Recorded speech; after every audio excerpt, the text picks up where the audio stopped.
First ever factory outlet, Chandanagar, Mukunda Jewelers, opening soon. No making charges.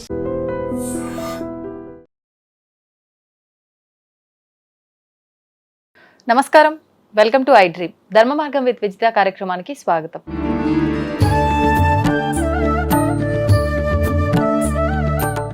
నమస్కారం గురుగారు. ఓం శ్రీ మహాగణాధిపతయే నమః. గురుగారు, నరదిష్టి వీటి నుంచి బయటపడాలి అని ఇంటికి గుమ్మడికాయ కడుతూ ఉంటారు, పటిక అని చెప్పి, కొబ్బరికాయ, కొంతమంది అలోవేరా ప్లాంట్ కూడా గుమ్మం దగ్గర వేలాడదీస్తూ ఉంటారు. ఇవన్నీ చేసేది కూడా మనం దిష్టి తగలకూడదు, ఎవరి ఏడుపు మా ఇంటి పైన ఉండకూడదు, మా పైన ఉండకూడదు అని చెప్పి. నిజంగా వీటి వల్ల ఫలితం ఉంటుందంటారా? ఇవి కట్టడం వెనకాల ఉద్దేశం ఇదే అంటారా? పూర్వకాలానికి ఇప్పటికీ మనం తేడా చూసుకున్నట్లయితే, పూర్వకాలంలో ఒక ఇంటికి ఒక గుమ్మడికాయ కడితే ఒక సంవత్సర కాలం ఖచ్చితంగా పైనే ఉండేది, పాడవకుండా. ఇప్పుడు మనం గుమ్మడికాయలు కొడుతుంటే 3 నెలలు తిరగకుండా గుమ్మడికాయ కుళ్ళిపోవటం ఏదో జరుగుతుంది. అంటే ఇప్పుడు దీన్ని బట్టి గుమ్మడికాయ బాగాలేదనుకోవాలా, నిజంగా ఇంటికి అంత దిష్టి ఉందనుకోవాలా? వాస్తవం మీరు చెప్పింది, 3 నెలలు ఉండట్లే. దీనికి ప్రధానమైన అంశం ఏంటంటే అమ్మా, మనం గుమ్మడికాయ కడతాం కదా, ఆ గుమ్మడికాయ కట్టడానికి ఉట్టి అనేటువంటిది మనం రెడీ చేసుకుంటాం. అవునండి.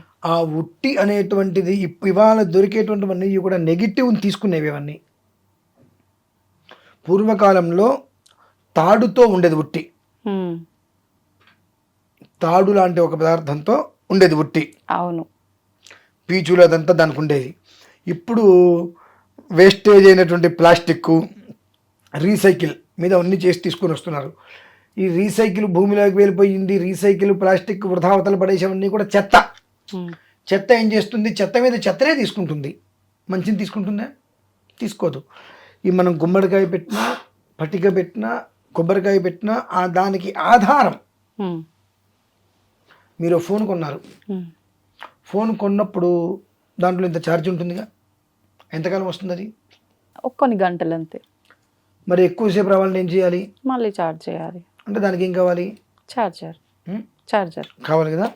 అలానే మనం గుమ్మడికాయ పెట్టినప్పుడు కొన్ని మంత్రానుష్ఠానాలు చేసిన తర్వాత వాటిని పెడుతున్నప్పుడు దానికి పెట్టేటువంటి ఆధారం, సపోర్ట్ ఆధారం ఏదైతే కనుక దానికి పెట్టిన ఆధారం ఉంటుందో ఆ ఆధారం కూడా ఒకదానికొకటి సపోర్ట్ తీసుకుంటాయి అవి. ఏంటంటే ఆ మంత్రశక్తి అనేటువంటిది ఆధారం మీదకి వచ్చినప్పుడు దానికి తిర్యంగుముఖం అనేటువంటిది ఏదైతే ఉంటుందో దాన్ని పక్కన పడేసేసి పూర్తిగా కూడా సర్క్యులేషన్ తీసుకుంటుంది అది. ఈ తాడేం చేస్తుంది అని అంటే, కింద ఉన్నటువంటిది దానికి పసుపురాశి మొత్తం పెడతాం కదా, పరిసరాల్లో ఉండేటువంటి ఖచ్చితమైన పాజిటివ్ దైవ శక్తి అనేటువంటిది ఏదైతే ఉంటుందో దాన్ని లాక్కుంటుంది అది ఎక్కువగా. అంటే మన ఇంట్లో పూజ చేస్తూ ఉంటాం, ఇంట్లో మనం పూజ చేసుకుంటాం ప్రతిరోజు. ఆ పూజకు వచ్చేటువంటి శక్తి మొత్తం తాడు లాక్కుంటుంది. ఆ తాడు లాక్కొని ప్రతిరోజు ఆ గుమ్మడికాయ శక్తిని ఇస్తూ ఉంటుంది. గుమ్మడికాయకి మనం గుళ్ళో యంత్ర ప్రతిష్ఠ చేస్తాం, రోజు అర్చన చేస్తూనే ఉంటాంగా. అర్చన చేస్తున్న కొద్దీ ప్రతిష్ఠ చేసినటువంటి మూర్తి మొహంలో ఒక మంచి కళ ఏర్పడుతుంటుంది. అలానే మనం ఆ ఆధారం అనేటువంటిది తాడు ఏదైతే ఉంటుందో, పెయిన్ అయితే ఉంటుంటుంది, దాంతో కట్టేసినప్పుడు గుమ్మడికాయ కావచ్చు ఏదైనా, ఇది మనకు తీసుకుంటే ఈ మంత్రం ప్రతిరోజు చేసేటువంటిది ఆ తాడు నుంచి సర్క్యులేషన్ అయ్యి చక్కగా ఒక రకమైన వైబ్రేషన్ వచ్చి గుమ్మడికాయకి ఎక్కువ కాలం మన్నిగ్గా ఉంచి ఆ తర్వాత అది కుచించుకుపోతుంది, అంటే ఎండిపోయి. కానీ ఇప్పుడు చూడండి, ఈ ప్లాస్టిక్ వాటిలో పెడుతుంటే 2 నెలలు 3 నెలలకి కుళ్ళిపోయి అది కారిపోతూ ఉంటుంది కిందకి. అవును. ఇద్దరమైన కంపు కొడుతూ ఉంటుంది. ఈ ప్లాస్టిక్ ఏం చేస్తుంది? కనిపించిన నెగిటివ్ని మొత్తం లాక్కుంటుంది అది కుటుంబానికి. దారిని పోయి దరిద్రాన్ని నెత్తిని పెట్టుకున్నారంటారు చూసారండి, అలా దారిని పోయేటువంటి అన్ని రకాల నెగిటివ్లు తీసుకొచ్చి అది లాక్కుంటుంది. లాక్కున్న గుమ్మడికాయకి ఏమి ఇస్తుంది? నెగిటివ్నే ఇస్తుంది. దానివల్ల ఇవాళ 100 మంది ఇళ్ళకి గుమ్మడికాయలు కొడితే 98 మంది ఇళ్ళకి గుమ్మడికాయలు కుళ్ళిపోతున్నాయి, కుచించుకుపోవట్లా. గమనించండి. అవి మామూలుగా అయితే కనుక గుమ్మడికాయ డొల్లలా అయిపోతాయి, మొత్తం అంతా లోపల మొత్తం ఎండిపోయి. అంటే మీరు ఆ పాజిటివ్ మంత్ర ప్రభావం జరుగుతూ ఉన్నప్పుడు, నెగిటివ్ శక్తి వచ్చినప్పుడు దాని మీద తగిలినప్పుడల్లా కొంచెం కొంచెం కొంచెం కొంచెం ఎండి గుమ్మడికాయ అలానే ఉంటుంది, ఎండిపోతుంది. ఇలా ఊపితే గదగద లోపల గింజల సౌండ్ వస్తుంటాయి మనకు. ఇవాళ 2 నెలలు 3 నెలలకి ఏమవుతుంది? గుమ్మడికాయ కుళ్ళిపోయి ఏదో పడాలను పగిలిపోయినట్టుగా కింద మొత్తం పడి చండాలం అయిపోతుంది. చూడండి, అంటే ఎంత ఎంతటి నెగిటివ్ అనేటువంటిది జరుగుతుంది. అంటే మనం మొదలే నెగిటివ్ మనం పిలిచి కట్టుకుంటున్నాం. కానీ మనకు రావాల్సిన నెగిటివ్ని అది తీసుకుంటుంది అని అంటే మనకు రావట్లేదు అనేది కదా అర్థం. మందిది మొత్తం తీసుకొచ్చి ఇక్కడ పెడుతుందండి. ప్లాస్టిక్ తాడు పెట్టడం వలన అక్కడ ఆ ప్లాస్టిక్ ఏం చేస్తుంది, పాజిటివ్ తను తీసుకోలేదు, నెగిటివ్ దాని జుట్టుతో వచ్చేస్తుంది. దానివల్ల రొటేషన్ కావట్లేదుగా, సర్క్యులేషన్ లోపల కావట్లేదు. మీరు కారు కొంటారు, ఆ కారులో బ్యాటరీ ఉంటుంది, బ్యాటరీ ఎంతసేపటికి రీఛార్జబుల్ బ్యాటరీ అవుతూ ఉంటుంది. అది దానికి 3 ఏళ్ళు 4 ఏళ్ళు లైఫ్, అంతవరకు అది అవుతుంది. అలా కాదు, కారుతో బ్యాటరీ కూడా ఇచ్చారు, నేను స్టార్ట్ చేస్తాను, స్టార్ట్ చేసేసిన తర్వాత లైట్లు వేసి కాసేపు జర్నీ చేసి ఇంజన్ ఆపేసేసి లైట్లు వేసి నేను పెట్టుకుంటా అంటే బ్యాటరీ అయిపోతుందిగా. ఇంజన్లో పెడితే సర్క్యులేషన్ దానికి అది కరెంటు తీసుకుంటూ ఉంటుంది. ఇక్కడ కరెంటు తీసుకోవడానికి, మంత్రశక్తిని తీసుకోవడానికి అది బంధం అయితే దానికి పెట్టామో ఆధారం, అది సరిపోవట్లా. దానివల్ల అది ఆధారం అనేటువంటిది నిరాధారంగా అయిపోయింది. ఊరికి అది పడిపోకుండా ఆపింది, దాన్ని గట్టిగా అతుక్కోవట్లా, సర్కిల్ కావట్లేదు. దానివల్ల ఏమైంది, మనం ఇచ్చిన అంత ఛార్జ్ కొంచెం కొంచెం కొంచెం కొంచెం కొంచెం కొంచెం కొంచెం దిగిపోయింది. నెగిటివ్ ఎక్కువగా రావటం వలన మొత్తం లోపల కులిపోయి ఒక్కొక్క చుక్క నీళ్ళు కాడుతూ మొత్తం పడిపోతుందండి. కాబట్టి ఆధారం మనం ఆలోచించాలి. మనకు ఆధారం ఏంటి, సరిగా ఆధారం మనం చేస్తున్నామా, ఏదో ఒకటిగా మనం పెట్టుకుంటున్నామా, ఏదో ఒకటి అని చెప్పి ఈ కవర్లతో వాటితో వచ్చింది మనం పెట్టేసేస్తున్నాం. అది ఎంతవరకు కరెక్ట్ అనేటువంటి విషయం మనం తెలుసుకోవాలి. అలాగే కొబ్బరికాయ కూడా మీరు 2 కొబ్బరికాయలు తీసుకొచ్చి ఒకటి ఇంట్లో ఒకటి గుమ్మానికి కట్టండి.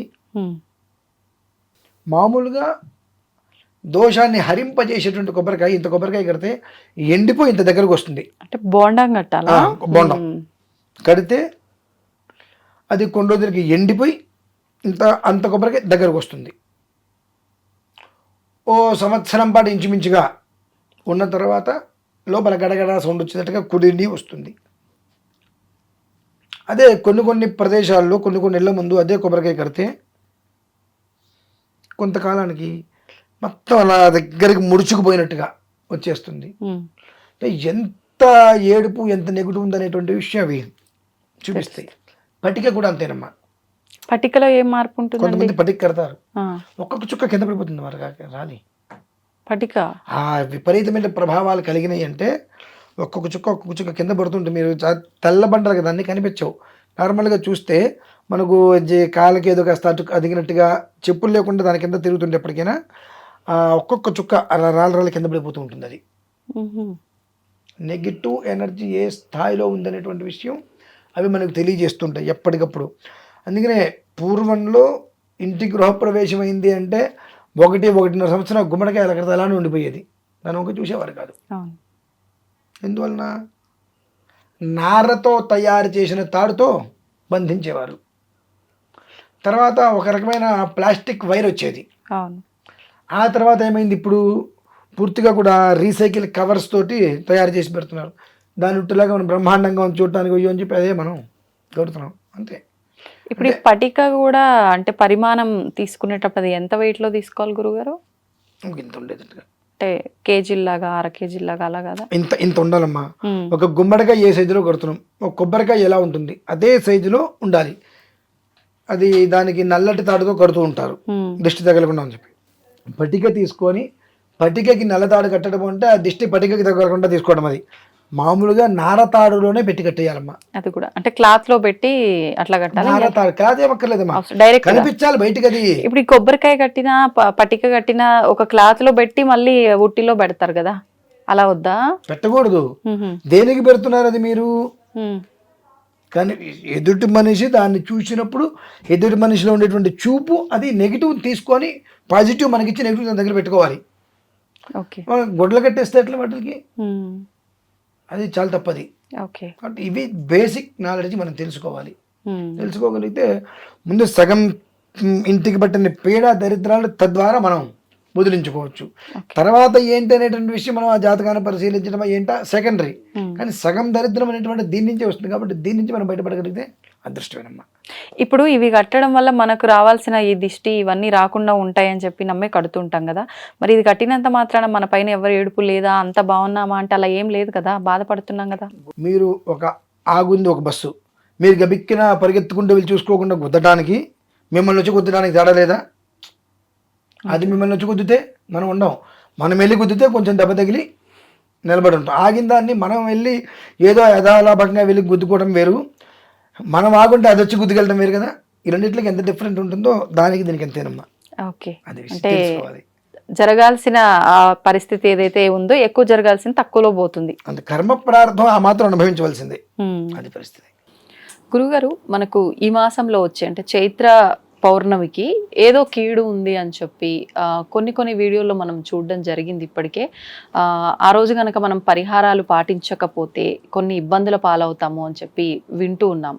ఏంటి నిజంగా ఈ పౌర్ణమి అంత కీడుతో ఉందా, అంత నెగిటివ్ చూపించబోతోందా, అసలు మనం వింటున్నదంతా వాస్తవమేనా? వాస్తవం అయితే ఎటువంటి పరిహారాలు పాటించాలి? తప్పకుండా అమ్మా.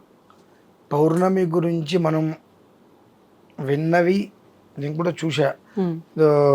ఒక్క కొడుకున్న వాళ్ళు ఇలా చేయకపోతే కీడుని రాసుకుంటూ వచ్చారు. ఎక్కడా ఎందులోనూ నిజం లేదు, అదంతా పచ్చి అబద్ధం. నమ్మవలసిన అవసరం ఏమీ లేదు. అసలు అమావాస్యే కీడు కాదు, పౌర్ణమి ఎందుకు కీడు అవుతుంది మనం ఆలోచించుకోవాలి.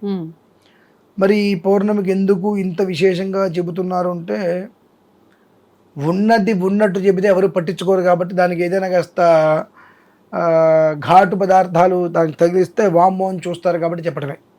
ఓకే, పౌర్ణమికి మామూలుగా మనకు స్వతహాగా ప్రతి ఇంటికి ఇంటి దేవత ఒకళ్ళు ఉంటారు, అంటే కులదేవత, గ్రామదేవత. వీళ్ళకి మనం ఎవ్వరం చేయాల్సిన రీతిలో ఆరాధనలు అర్చనలు చెయ్యం కాబట్టి మనకు అనేక సమస్యలు వెంటాడుతూ ఉంటాయి.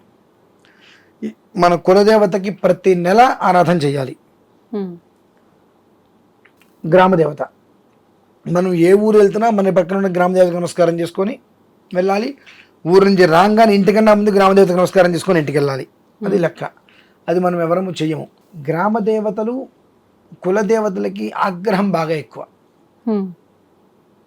దేవతలకి ఆగ్రహం దేనికండి? మీరే అన్నారు కదా, అబ్బాయి అయినప్పుడు ఆగ్రహిస్తుందా, అమ్మ ఆగ్రహించదు కదా అని.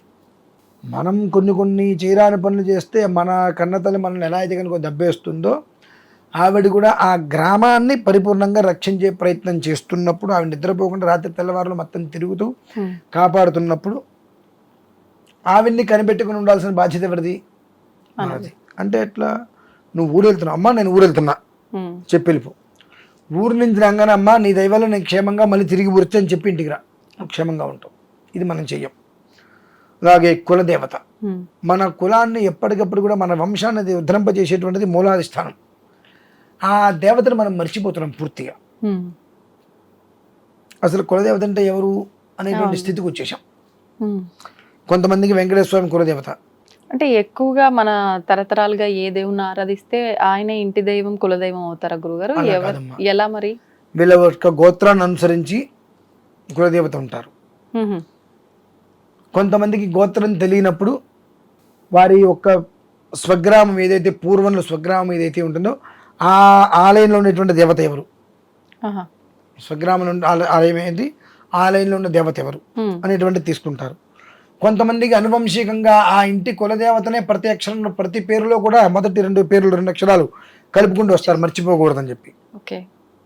కానీ కులదేవతను మర్చిపోతారు, పేరు మర్చిపోకుండా పెడతారు కానివ్వండి. అటువంటి స్థితిలో కులదేవతలకి ప్రతి నెల ఆరాధన చేయాలి ఖచ్చితంగా. మనం చెయ్యం. సంవత్సరానికి లేదంటే ఇంట్లో పెళ్లి చేసినప్పుడు, గృహప్రవేశం చేసినప్పుడు, ఏదో చేసినప్పుడు వెంకటేశ్వర దీపారాధన చెప్పి నామాలు పెట్టేసేసి పెడతారు మా కులదైవం అని చెప్పి. అంటే నీ గృహప్రవేశానికి నీ కులదైవం గుర్తొచ్చాడు, నీ ఇంట్లో పెళ్లి చేస్తే కులదైవం గుర్తొచ్చాడు, ఉడుగు చేస్తే కులదైవం గుర్తొచ్చాడు.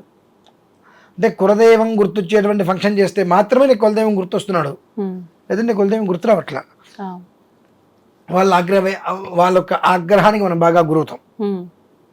ప్రతి నెల మనం కులదైవానికి చేయాలి. కొంతమందికి వెంకటేశ్వర స్వామి, కొంతమందికి సుబ్రహ్మణ్యుడు, కొంతమందికి ఈశ్వరుడు, కొంతమందికి రాముడు, కొంతమందికి వీరరాఘవుడు, ఇలా రకరకాలుగా ఉంటూ ఉంటారు. ఇప్పుడు ఒకవేళ అంటే ఇప్పుడు మా జనరేషన్ అనుకోండి, మా పెద్దవాళ్ళు ఎవరైనా ఈ పలానా కుల దైవము ఇంటి దైవం అని చెప్తేనే తెలుస్తుంది నాకు. వాళ్ళు చెప్పలేదు అంటే నాకు తెలియదు కదా, మరి నేను ఎలా చెప్పినప్పుడు అసలు మన గోత్రం ఏంటి, మన పూర్వీకుల పేర్లు ఏమేమనేటువంటి విషయాల నుంచి వస్తుందండి.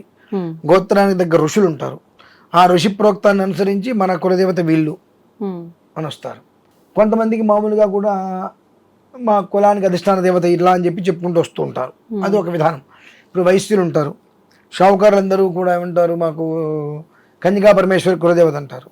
ప్రతికి కులదేవత వేరు, ఇంటి దేవత వేరు.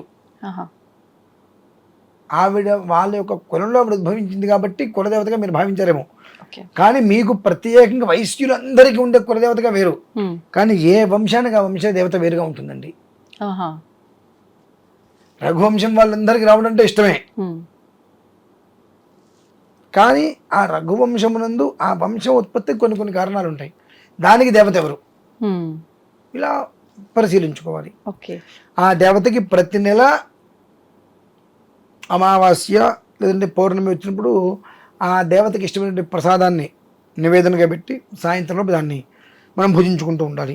అటువంటి ఆరాధన చేయలేని వారు రేపు పౌర్ణమి రోజు నాడు ఇంట్లో కానీ దేవాలయంలో కానీ మన పీఠంలో కానీ ఎక్కడైనా సరే దీనికి సంబంధించినటువంటి ఆరాధనని పూర్తి చేసుకోవడం చాలా శ్రేయదాయకం. అది ఇంటి దేవత, గ్రామ దేవత, కులదేవత వీళ్ళ యొక్క ప్రసన్నత పొందటానికి, వీళ్ళ యొక్క ఆగ్రహం ఆవేశం నుంచి పూర్తిగా బయటకు వచ్చి వాళ్ళని ప్రసన్నత చేసుకోవడానికి కొన్ని కొన్ని ప్రయోగాలు ఉంటాయి. ప్రతి మనిషి వారి ఇంట్లో కానీ దేవాలయంలో కానీ మన పీఠంలో కానీ కొన్ని పూర్తి చేసుకోవచ్చు.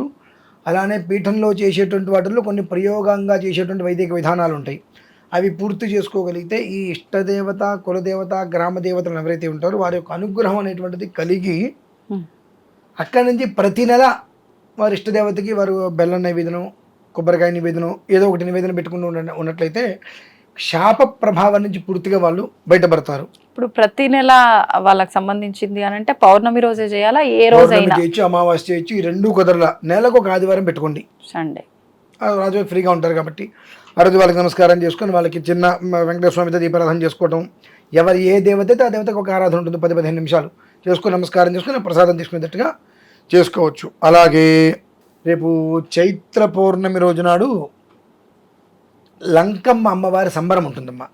లంకమ్మ అవనిగడ్డలో ఉంటారు ఆవిడ. మా చిన్ననాటి నుంచి మేము చూస్తూనే ఉన్నాం. 3 రోజుల నుంచి ముందు నుంచి మంచి హంగామా ఉంటుంది, హడావిడి. మామూలుగా ఊరిలో ఎవరి పెళ్లి జరిగినా, ఏం జరిగినా, శుభకార్యాలు జరిగినా, ఏ ఊరు వెళ్ళినా వెళ్ళే ముందుగా ఆవిడకి ఒక ప్రదక్షిణ చేసి చెప్పి వెళ్తారు. రాగానే ఆవిడకి ప్రదక్షిణం చేసి ఇంటికి వస్తారు, కొబ్బరికాయ కొట్టి డైరెక్ట్గా ఇంటికి రారు. అంటే ఆ గ్రామానికి సంబంధించిన మొత్తం చల్లగా కాపాడుతూ ఉంటుంది ఆవిడ సంబరం. నా చిన్నప్పుడు 3-4-5 రోజులు చేసేవారు, ఇప్పుడు ఒక రోజు 2 రోజులు చేస్తున్నారు. కుదిరితే ఆ రోజు నాడు వెళ్తే అక్కడ జనాలు మనం తట్టుకోలేం.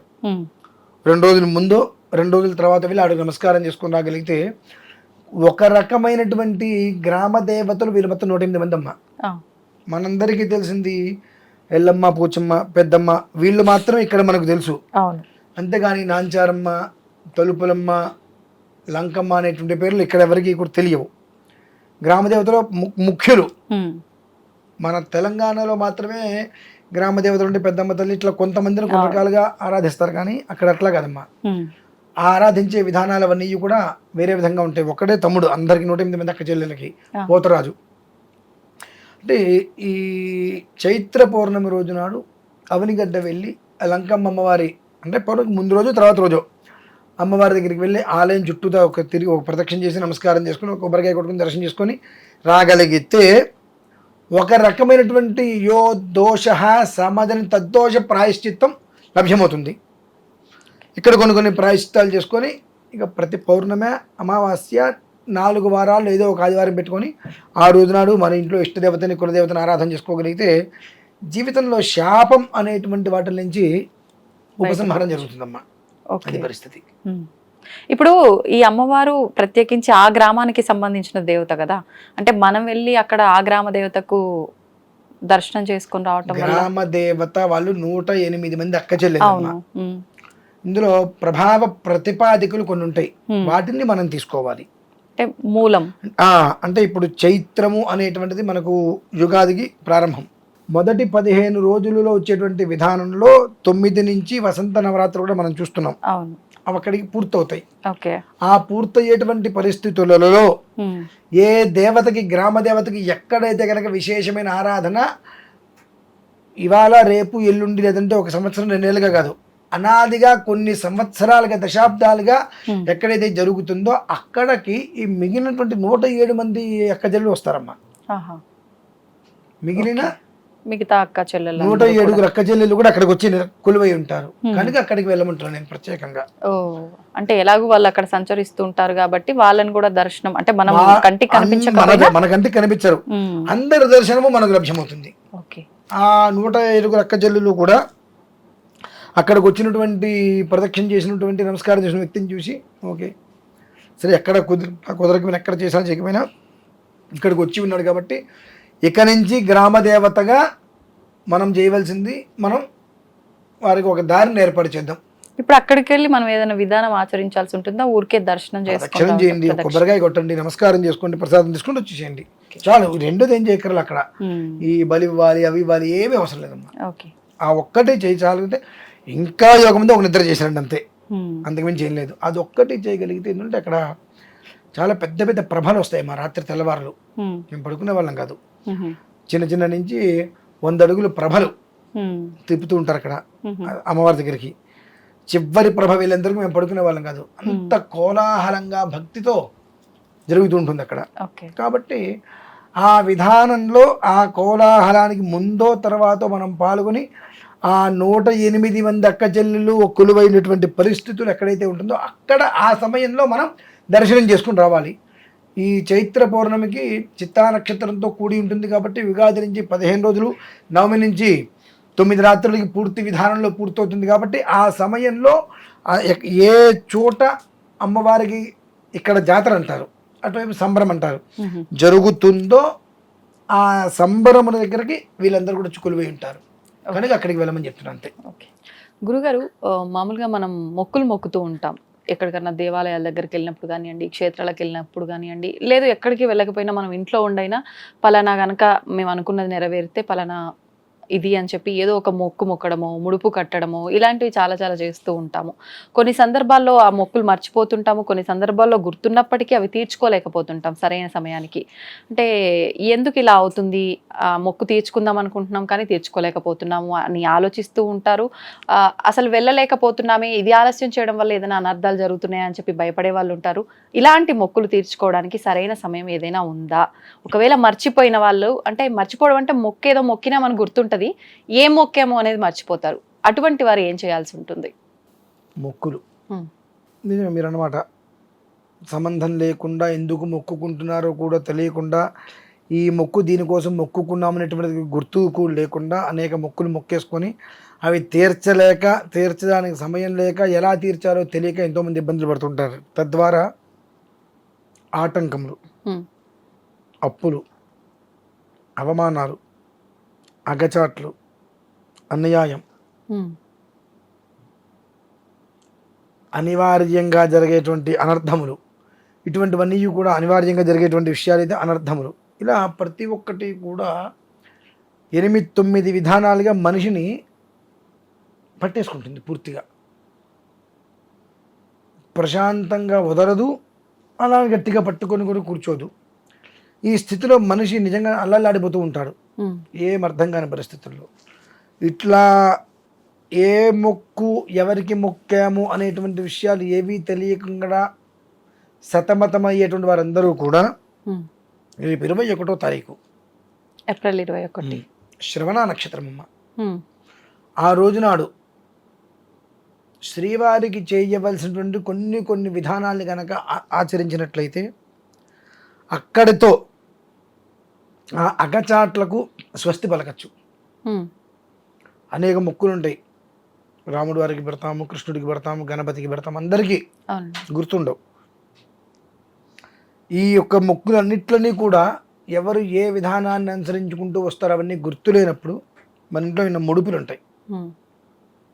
ఆ ముడుపులని కొన్ని విధానంలో సమర్పించుకోవడం చేస్తే ఆ రోజుతోటి ఈ జరుగుతున్న ఒకచాట్లు కానివ్వండి, అప్పులు, ఈ రకరకాలుగా ఉండేటువంటి సమస్యల నుంచి పరిపూర్ణంగా బయటపడతారు. ఎందుకు బయటపడతారు? ఆయనకి ఆపద మొక్కులు వాడు, అనాథ రక్షకుడు, ఆపద్బాంధవుడు అని అనేక పేర్లు ఉన్నాయి. అదేంటంటే మేము కష్టాలు అయితే పడుతున్నాం కానీ అనాథరం కాదు కదా అని మనం అనుకుంటాం. ఇవాళ నీకేదో లాటరీ తగిలి ఓ 10 రూపాయలు వచ్చినాయి, అందరూ మంచి చుట్టూ తిరిగారుగా. రేపొద్దున 10 రూపాయలు కంప్లీట్గా అయిపోయి మనకేదో 1 రూపాయి 2 రూపాయలు కావాల్సి వస్తే ఈ చుట్టూతో తిరిగిన వాళ్ళు కానీ రిలేషన్స్ ఎవరైనా 1 రూపాయి మనకి ఇస్తారా? అప్పుడు మనం అనాథరమా కాదా? అది అనాథలు అని అంటే ఎవ్వరూ లేని వాళ్ళని కాదండి, అందరూ ఉండి కూడా ఒంటరి జీవితాన్ని అనుభవిస్తున్నాడు అనాథ. అందరూ ఉండి కూడా ఒంటరి జీవితాన్ని అనుభవిస్తున్నటువంటి వాడే పరిపూర్ణమైన అనాథ. అంతేగాని అనాథాశ్రమంలో పిల్లలు ఉన్నారు కదా అంటే వాళ్ళు నిజమైన అనాథలు కాదండి. వాళ్ళకి సర్వకాల సర్వావస్థలు యందు భగవంతుడు అనేవాడు అండగా ఉంటాడు. అందుకని ఎవరికి పుట్టినరోజున ఏదైనా వాళ్ళకి అక్కడ ఏదో ఒకటి భగవంతుడు భోజనానికి ఇబ్బంది లేకుండా వాళ్ళని చూస్తూ ఉంటాడు. కాబట్టి వాళ్ళని అనాథలు అంటారు. సాక్షాత్ భగవంతుడు యొక్క సంతానమే వాళ్ళు.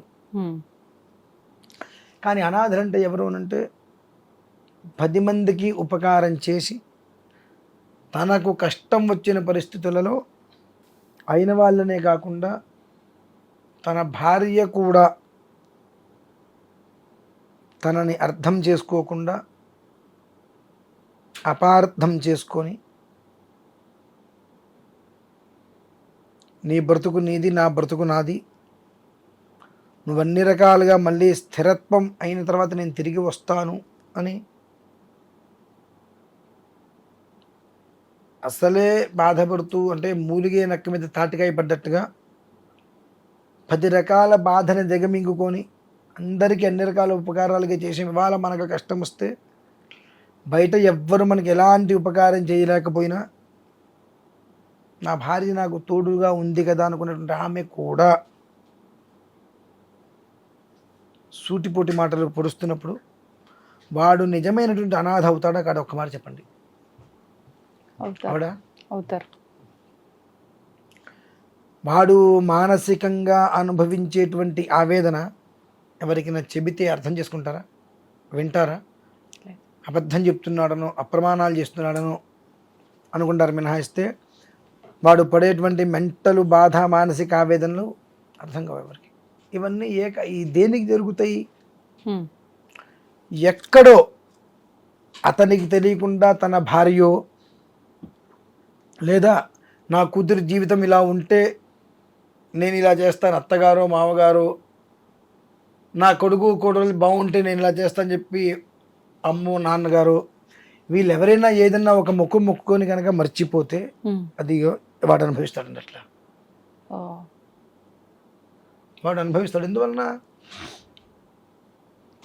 నేను మొక్కుకోకూడదు, నాకు ఏదైనా కావాలంటే మా నాన్నగారు మొక్కుకోవచ్చు దానికొని అవి మొక్కులు తీర్చలేకపోతే అది అనుభవించాల్సిన దారుణంగా అనుభవిస్తారు. ఇక నేను ఇవాళ మొక్కుకుంటే నేను తీర్చకపోతే దానివల్ల వచ్చే అనర్థం లేదండి. నాకు తల్లి తండ్రి బ్రతుకున్నంతకాలం నేను మొక్కుకోవడానికి అర్హత లేదు. నేను బ్రతుకున్నంతకాలం నా భార్యకి మొక్కుకోవడానికి అర్హత లేవు. ఏ దేవుడికి కూడా ఇది మొక్కడానికి అర్హత లేవు. మొక్కుకున్న ఉపయోగం లేదు అసలు. అది మా దంపతుల గురించి ఎవరైతే మొక్కుకుంటారో వాళ్ళ మొక్కు తీర్చుకోలేదు, అది మేము పడతాం. అది ఎవరైనా సరే అట్లా. అటువంటి స్థితి ఉన్న వాళ్ళు శ్రవణ నక్షత్రం రోజు 21వ తారీఖు వచ్చింది. ఆ రోజు నాడు చక్కగా స్వామివారికి తులసి పుష్ప సప్తగిరి అర్చన అని ఉంటుంది. ఆ అర్చనలో శుభ్రంగా పాల్గొని, ఒకటి తాత్కాలికం, 2 దీర్ఘకాలికం. తాత్కాలికం అంటే ఆ క్షణం వరకు, దీర్ఘకాలికము అంటే యావజ్జీవము కూడా వాళ్ళకి మరలా ఇప్పుడు ఏ రకమైనటువంటి మానసిక శారీరక ఇబ్బందులు ఆర్థికంగా అనుభవిస్తున్నారో అవి ఆ పరిసరాల్లోకి రాకుండా 7 రకాల విధానాల్ని వాళ్ళకి ఇవ్వడం కూడా వాళ్ళు తీసుకొని వెళ్ళగలగాలి ఆ రోజు నాడు. వారి ఇంట్లో ఉండాలి ఆ రోజు నుంచి. దీనికి మేము ఇవి దృష్టిలో ఉంచుకొని భారతీయ శంకరపీఠం నందు 21వ తారీఖు శ్రవణ నక్షత్రం రోజు నాడు కొంత ఆరాధనని ప్రారంభం చేశాం. దీనికి ఈ ఆరాధనలో ప్రసాదం అనేటువంటిది 7 కాయిన్లు ఇస్తానండి. ఏం కాయిన్లు అండి? అవి ఇప్పుడు చెప్పకూడదు, చెప్పను. అవి వారు ఆ చేతిలో ఆ కాయిన్లు పట్టుకున్నప్పుడు స్వామివారికి అర్చన చేసిన తర్వాత ఆ 7 కాయిన్లు దీర్ఘకాలిక ప్రయోజనములకై వెండివి ఇచ్చేది. రూపాయి కాయిన్లు కాదు, వెండి కాయిన్లు.